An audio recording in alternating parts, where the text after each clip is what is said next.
Okay, Ray, we are up here with Pipedrive mobile on iOS. Today I'm just going to do a bit of a walkthrough on the Pipedrive mobile app. I've never logged in here before, so this is my first time loading this up.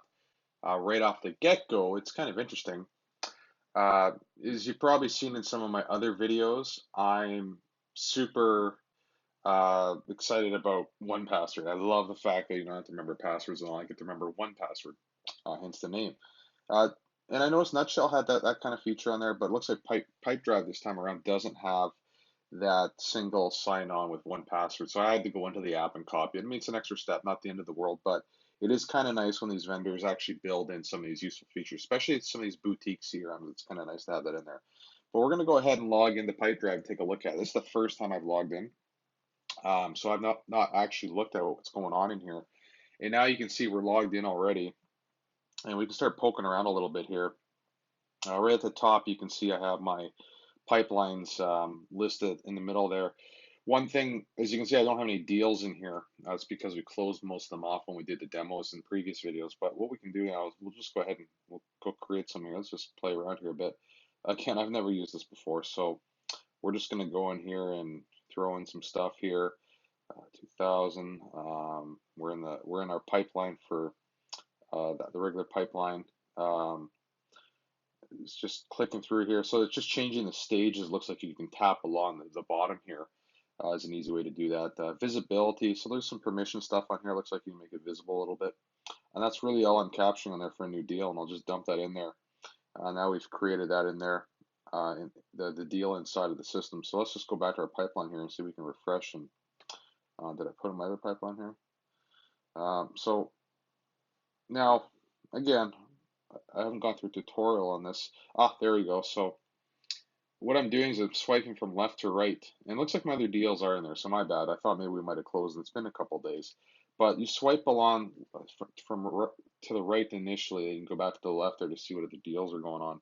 But I guess the concept here is being able to see each stage from a swipe. So I wonder if I go in a different angle here. Yeah. So if I make it if I do a landscape mode here with my phone, it's easy enough to see that it's kind of flipping around back and forth to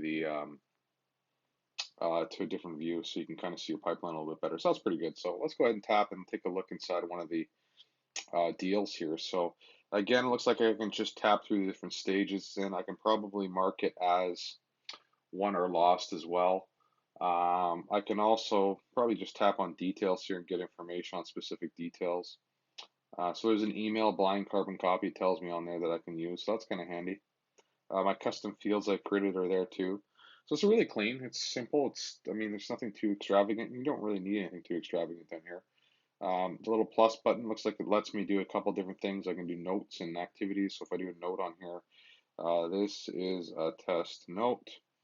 And I imagine using Siri, we can probably do some stuff. So I am doing a test note right now using Siri on my phone. Now, that's not something that's exclusive to um, Pipedrive. It's something that you can kind of find with most CRMs. I haven't seen one that hasn't allowed you to use Siri to kind of voice dictate your notes. So if you're trying to find a quick way to get information to the system, that's a great way of doing it. Activities along the bottom here, I can see what activities I have going on.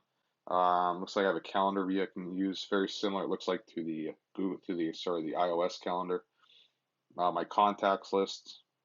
So pretty standard stuff. I mean, it's kind of what you'd expect from an app. I don't know, statistics. So that's kind of in a weird spot. I had to go to more and click on statistics. So I mean, not the end of the world, but it gives me some information here. I know on our CRM that we use at Eligio, I'd like to pull up our data on a regular basis. So it looks like you can import contacts. I don't feel like it's gone ahead and done it automatically, but I've seen some that'll pull in your contacts automatically. They kind of bury that inside of the terms and conditions. You have to be careful with that. I'm not a big fan of people going and just pulling your contacts into the system. There should be some permission made on there as well. There's some basic filters. Looks like you can do some activity type filtering when you're looking at activities. So, I mean, pretty simple stuff.